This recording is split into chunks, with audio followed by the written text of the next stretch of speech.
अस्सलामुअलैकुम beautiful people, कैसे हैं आप लोग। मैं हूं आपका दोस्त, आपका होस्ट अब्दुल्ला खालिद। आपको खुशामदीद करता हूं अपने एक नए व्लॉग में। आज की वीडियो का टॉपिक है सोलर सिस्टम। किस तरह हम सूरज की रोशनी से अपने घर के बिजली के अखराजात को कम कर सकते हैं। इस वीडियो के पहले पार्ट में मैं आपके साथ शेयर करूंगा अपने घर का सोलर सेटअप। मैंने ये सोलर सेटअप क्यों लगाया, इसके पीछे क्या वजूहात थी, यही सिस्टम क्यों चुना, इस सिस्टम के क्या फ़ायदे हैं, क्या नुकसानात हैं, इन सारी बातों का अंदाज़ा हम इस वीडियो में आगे चल के लगाएंगे। मेरे पास इस टाइम 8 किलोवाट का ऑन नेट और 4 किलोवाट का हाइब्रिड प्लस 1.2 किलोवाट का डीसी सेटअप लगा हुआ है। तो ऑल टुगेदर ये 13 किलोवाट का सिस्टम है, जो कि मेरे घर की तमाम ज़रूरियात के साथ मनफी बिल लाने में बड़ी आसानी से काम कर रहा है।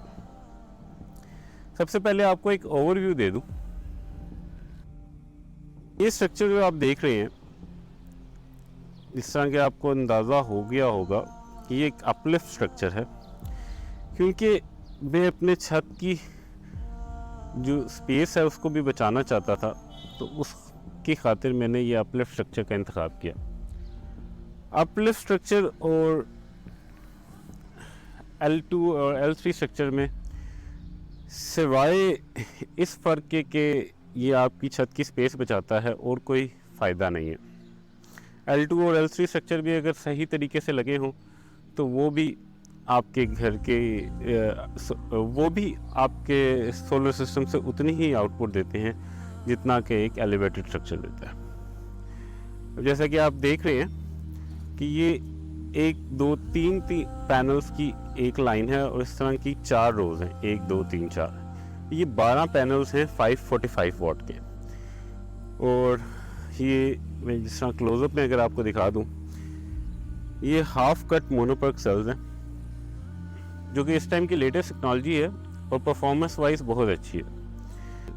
अब ये बाइफेशियल पैनल नहीं है, जिससे अभी आपको दिखा सकूं, ये वन साइडेड पैनल है। अभी आजकल मार्केट में डबल ग्लास पैनल भी आ गए हैं जो कि बाइफेशियल पैनल है। उसके बारे में भी अभी डिटेल से बात करेंगे। सबसे पहले मैं आपको अपना बाकी हाइब्रिड सेटअप दिखा दूं।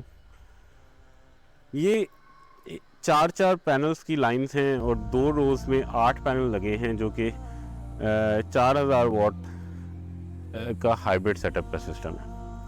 और ये पैनल जो आप देख रहे हैं, ये 4 पैनल जो हैं 330 वाट के हैं, जो कि मेरे डीसी सेटअप के साथ लगे हुए हैं। अच्छा जी, ये जो पैनल्स हैं ये थोड़ी पुरानी टेक्नोलॉजी है, ये मैंने काफ़ी पहले लिए थे और घर बनाते हुए मैंने इस बात का ख्याल रखा था कि घर के अंदर मैं ऑलरेडी डीसी वायरिंग करवा लूँ, ताकि मैं फ्यूचर में डीसी बल्ब और AC/DC फैंस लगा सकूँ। तो ये 4 पैनल मेरे डीसी इंस्ट्रूमेंट्स को चलाने का काम कर रहे हैं। ये सेम वही नई technology half cut monoperc cells हैं, जो आजकल के ज़माने में सबसे बेस्ट ऑप्शन अवेलेबल है। इसमें अगर आप बाइफेशियल ले लें तब भी अच्छा है, ये ले लें। बाइफेशियल अगर लें तो फिर कोशिश करें कि आप एलिवेटेड स्ट्रक्चर ना लगाएं, क्योंकि जब आप एलिवेटेड स्ट्रक्चर लगाएंगे, जैसे कि आप देख रहे हैं, इधर तो गैप थोड़ा सा कम है, लेकिन यहाँ पे जो गैप है वो इतना ज़्यादा है कि इसमें बाइफेशियल पैनल आपका कोई फ़ायदा नहीं देंगे। नुकसान भी कोई नहीं देंगे, लेकिन एटलीस्ट फ़ायदा कोई नहीं देंगे। एक और बात आप लोगों को बताता चलूँ, इस छत पे मैं बड़े आराम से L3 स्ट्रक्चर पे जा सकता था, लेकिन L3 स्ट्रक्चर पे जाने का नुकसान मुझे ये होना था कि मुझे जितने गैप की ज़रूरत थी वो यहाँ पे अवेलेबल नहीं था, तो फिर मेरे कुछ पैनल्स पे शेड आना था। और इन पैनल्स का शेड भी जब शाम को सूरज उस साइड पे गुरूब होने की तरफ जाएगा तो उनका शेड इन पे बढ़ता जाएगा, तो इनको इधर से भी शेड का सामना करना पड़ेगा। तो उस शेड से आपकी परफॉर्मेंस में काफ़ी कमी आती है। तो उस परफॉर्मेंस की कमी को ख़त्म करने के लिए मुझे यहाँ पे भी एलिवेटेड स्ट्रक्चर का फैसला करना पड़ा। सबसे पहले अब आते हैं हम नेट मीटरिंग ऑन ग्रिड की तरफ। ऑन ग्रिड सिस्टम जो मेरा ये 8 किलोवाट का है प्लस 4 किलोवाट का ये जो हाइब्रिड सिस्टम आपको मैंने दिखाया है, ये दोनों फ़िलहाल मेरे ग्रिड को फीड करें। अच्छा जी, सबसे पहले हम बात करते हैं ऑन ग्रिड के नुकसानात की। अब होता यह है कि जिस टाइम लोड शेडिंग होती है, ये मेरा 8 किलोवाट का जो ऑन ग्रिड सेटअप है ये बिल्कुल बंद हो जाता है। ये ना ग्रिड को फीड करता है ना ये घर को बिजली प्रोवाइड करता है। दैट मीन्स कि ये उस टाइम बिल्कुल यूजलेस हो जाता है। अब जो मैंने ये सिस्टम लगवाया था मार्च 2022 में, उस टाइम लोड शेडिंग बहुत कम थी या ना होने के बराबर थी। और जैसा कि आप सब लोग जानते हैं कि मई के बाद लोड शेडिंग में इजाफा होता गया और आहिस्ता आहिस्ता 4 से 5 घंटे की लोड शेडिंग भी रावलपिंडी इस्लामाबाद में भी फेस करनी पड़ी।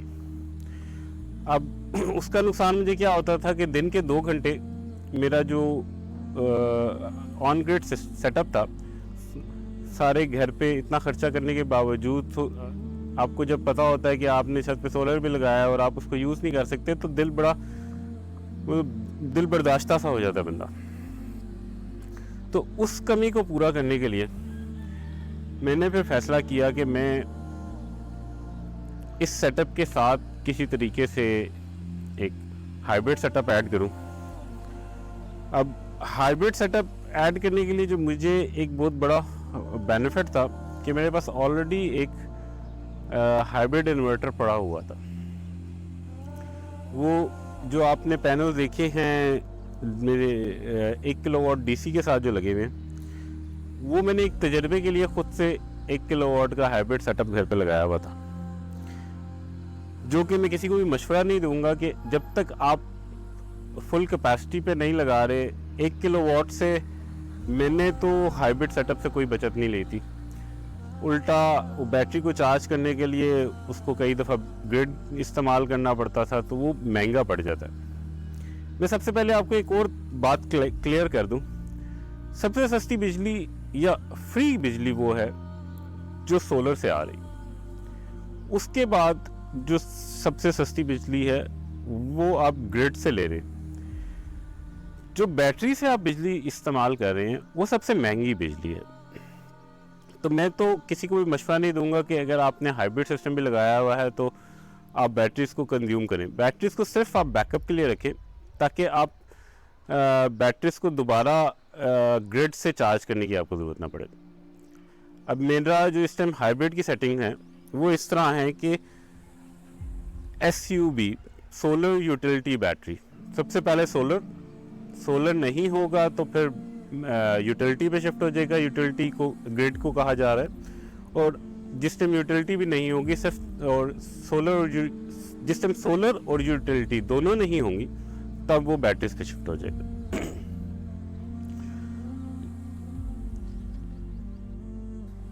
अब बात करते हैं हाइब्रिड सिस्टम की नेगेटिव पॉइंट्स के ऊपर।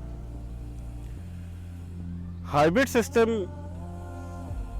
कि डेली रनिंग में तो आपको हर चीज़ का फ़ायदा नज़र आएगा, लेकिन जब आप इसकी मेंटेनेंस कॉस्ट की बात करते हैं तो हर 1.5 से 2.5 साल के दरमियान जो एक एवरेज बैटरीज की लाइफ है जो पाकिस्तान में इस्तेमाल हो रही है वो आपको रिप्लेस करनी पड़ती है।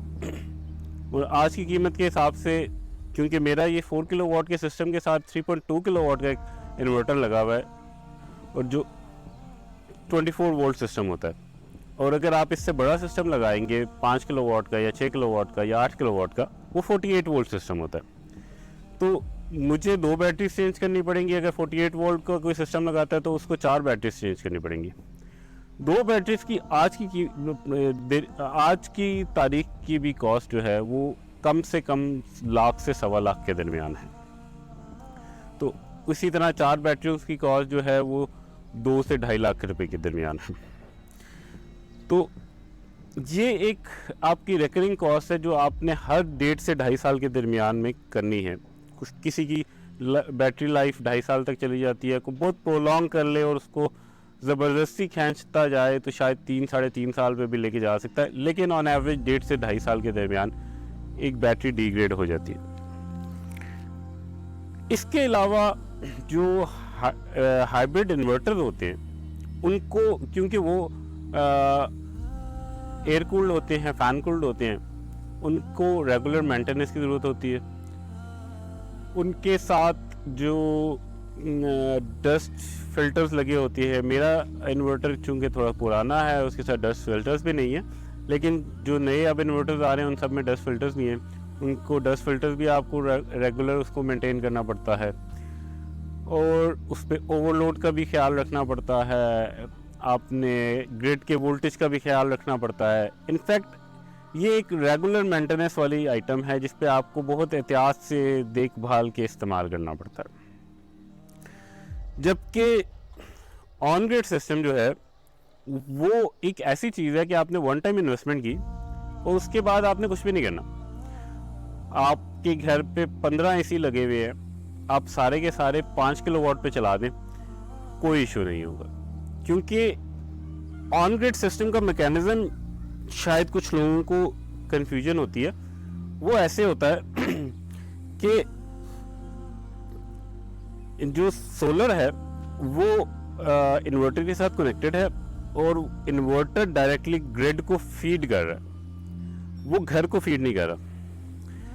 और क्योंकि वो एक ही वायर होती है जो ग्रिड की तरफ जा रही है और ग्रिड से वापस भी आ रहे फीड हो रहा है, तो अगर उसी टाइम साइमल्टेनियसली आपको पावर घर में यूटिलाइज करते हैं तो वो पावर घर में यूटिलाइज हो जाती है।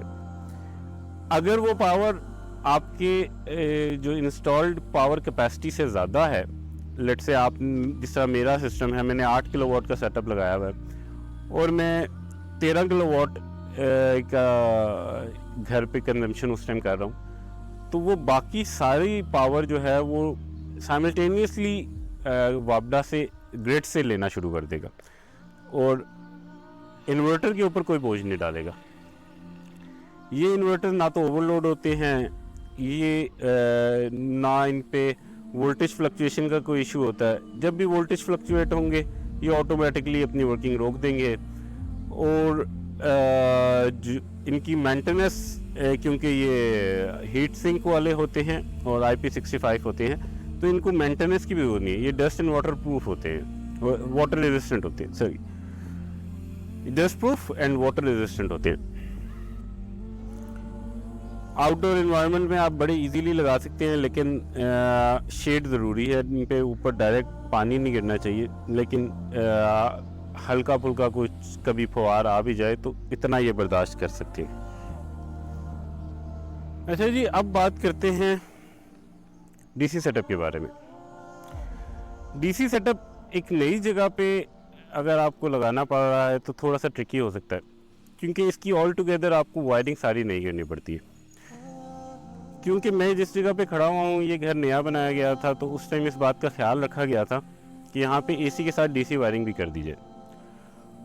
और आजकल क्योंकि एसी डीसी में बहुत अच्छे फैंस भी अवेलेबल है, लाइट्स बहुत कॉम्प्रोमाइज़ क्वालिटी की अवेलेबल हैं, लेकिन फैंस बहुत अच्छे अवेलेबल हैं, तो आपकी गर्मियों का जो एक मेजर ख़र्चा आपके घर के पंखों का होता है वो आप डीसी पे कन्वर्ट करके बड़े इजीली उसको अवॉइड कर सकते हैं।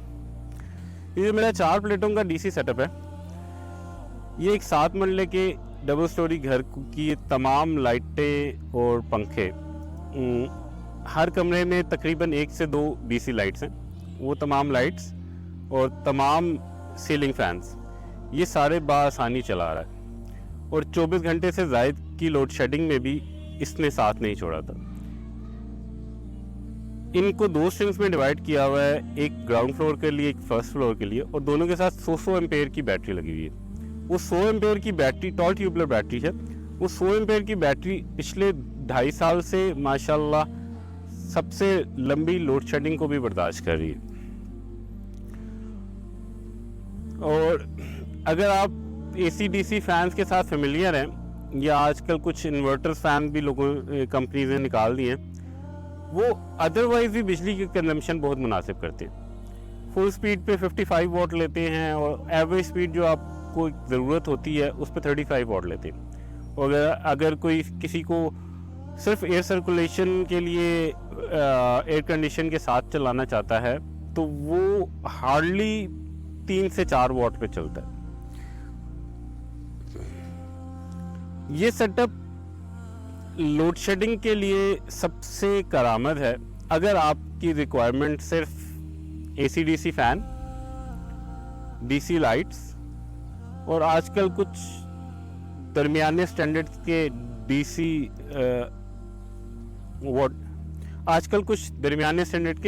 DC एयर कूलर्स भी आ रहे हैं। ये सिस्टम उनको भी चलाने की सलाहियत रखता है और लंबी से लंबी लोड शेडिंग में 24 घंटे की लोड शेडिंग में भी ये आपका साथ ज़रूर देगा, क्योंकि हर 24 घंटे के साइकिल के बाद इसको दोबारा सोलर मिलेगा और ये दोबारा उससे चार्ज होगा। और डिस्चार्ज करने की कैपेसिटी अगर आप 100 के बजाय 150 एम्पेयर की बैटरी ले लें तो आप प्रॉब्लम फ्री होकर चला सकते हैं इसको। ये सिस्टम उन जगहों के लिए भी रिकमेंडेड है जहाँ पे ग्रिड का नामो निशान नहीं है। वहाँ पे एक आप हाइब्रिड सिस्टम एयर कंडीशन के लिए और साथ ही एक DC सिस्टम अपने लाइटों और पंखों के लिए लगा सकते हैं। अच्छा जी, मैं उम्मीद करता हूँ कि सोलर के बारे में जो बेसिक इन्फॉर्मेशन थी वो मैंने आपको सारी मुहैया कर दी होगी। मज़ीद इस वीडियो का सेकंड और थर्ड पार्ट इंशाल्लाह ज़रूर आएगा और अगर उससे ज़्यादा पार्ट्स की ज़रूरत हुई तो वो भी बनाए जाएंगे। एक बेसिक ओवरव्यू देना था आज आपको सोलर के बारे में, ताकि आपको अगर सोलर लगवाना है तो आपको डिसीजन मेकिंग आसानी से कर सकें। आज के वक्त के हिसाब से क्योंकि लोड शेडिंग है तो रिकमेंडेड सेटअप ये है कि अगर आपके पास ऑलरेडी UPS है तो आप नेट मीटरिंग वाला ऑन ग्रिड सेटअप लगवाएं, क्योंकि ऑन ग्रिड सेटअप का मुतबादिल कोई भी नहीं है और सबसे easy to maintain setup on grid है। ये वन टाइम इन्वेस्टमेंट है और उसके बाद इसका ROI भी आसान है क्योंकि बैटरीज का खर्चा नहीं है। और हाइब्रिड सिस्टम समहाउ एक लग्जरी आइटम है। अगर आपके पास ऑलरेडी UPS नहीं है और आपने पहला सेटअप लगाना है और छोटे सेटअप से स्टार्ट लेना है, तब मेरा मशवरा है कि आप बेशक एक 3 किलोवाट का नेट मीटरिंग वाला ग्रिड फीडिंग फंक्शन वाला इन्वर्टर ले लें और उस पर नेट मीटरिंग करवा के फ़िलहाल आपका एक UPS भी बन जाएगा और आपका लोड भी चल जाएगा। और लेटर ऑन जब आपको एक्सपैंड करना है तो आपने ऑन ग्रिड इन्वर्टर लगाना है। लेकिन ओवरऑल अगर आप एक जनरल ओपिनियन पूछते हैं कि सबसे बेहतरीन सोलर सेटअप कौन सा है, तो ऑन ग्रिड सेटअप से बेहतर ऑप्शन कोई भी नहीं है। जैसा कि मैं बार बार आपको पहले बता चुका हूँ कि ये ज़ीरो मेंटेनेंस वाला है, तो इसको लगा के आप बेफिक्र हो जाएंगे और आपके इंशाल्लाह जो पैसों की रिकवरी है, रिटर्न ऑन इन्वेस्टमेंट है, वो काफ़ी टाइमली हो जाएगी। ऑन एवरेज पाकिस्तान में जिस तरह बिजली के रेट बढ़ते जा रहे हैं 3 से 4 साल में रिटर्न ऑन इन्वेस्टमेंट हो जाता है। वीडियो को कंक्लूड करते हुए इस सेटअप की आपको करंट प्राइसेस के बारे में थोड़ा बहुत आगाह कर दूं। अप्रॉक्सीमेटली एक हाइब्रिड 5 किलोवाट का सेटअप आजकल विद बैटरी 13.5 लाख रुपए का लग रहा है। मैंने क्योंकि ये थोड़ा सा पहले सिस्टम लगाया था, मुझे थोड़ा मुनासिब पड़ गया। लेकिन आज के वक्त में अगर आपको 8 किलोवाट का ऑन ग्रिड प्लस 4 किलोवाट का हाइब्रिड सिस्टम लगवाना है तो एक मोहतात अंदाजे के हिसाब से आपको 20 से 22 लाख रुपया इस पे लग जाएगा। आजकल जैसे मिज़ान बैंक ने भी सोलर लोन स्टार्ट कर दिया है और शायद अगले बजट में दोबारा से जो सब्सिडाइज लोन था वो भी स्टार्ट हो जाए। तो मेरा मशवरा तो उन तमाम लोगों को है कि जिन लोगों के पास अल्लाह पाक ने अपना घर अता किया हुआ है और उनके पास अपने अकाउंट में इतने सरप्लस पैसे पड़े हुए हैं जो किसी चीज़ पे वो इन्वेस्ट करना चाहते हैं, तो दौरे हाजिर की इस टाइम शायद ये बेहतरीन इन्वेस्टमेंट है। इसके साथ आज की वीडियो को कंक्लूड करते हैं। मिलते हैं कल किसी नई वीडियो किसी नए ब्लॉग के साथ। तब तक के लिए इजाज़त दीजिएगा। आपका दोस्त आपका होस्ट अब्दुल्ला खालिद। अल्लाह हाफ़िज़। अच्छा जी, सोलर अरेस्टर के बारे में आपको बताना भूल गया था।